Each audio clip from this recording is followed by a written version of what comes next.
To think we'll be lying poolside with the hottest guys in Dullsville.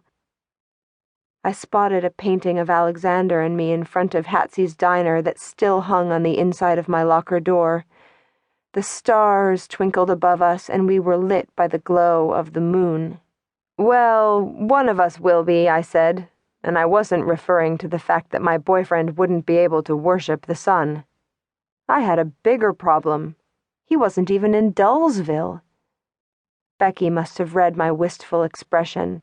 "I bet Alexander will be back any time now to have graveside picnics with you," Becky offered with a bright smile.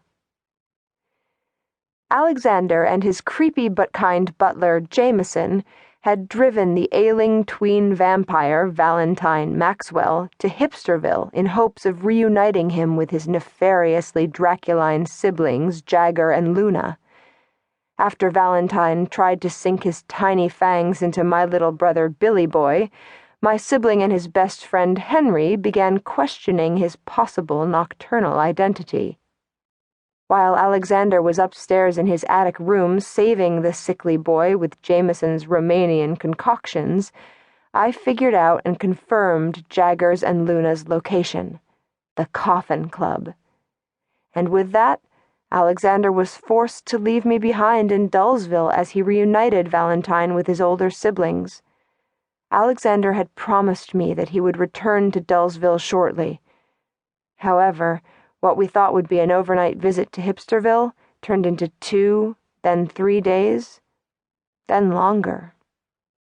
The sultry, homeschooled Romanian vampire Alexander had brought life into my already darkened one. As the lonely old mansion remained empty of its unearthly inhabitants, I began to miss specific things about him. The way he softly brushed my hair away from my face, or traced the lace of my skirt with his ghost-white fingers. I missed his dreamy chocolate-brown eyes, his bright, sexy smile, his tender lips pressed to mine. I managed to remove myself as the third wheel from Matt and Becky's go-kart of fun. In the moonlit evenings, instead of reluctantly cheering on the school's soccer team, I often visited the empty mansion, sitting beneath its skeletal trees, by its wrought-iron gates, or on its uneven, weed-filled, cracked cement front steps.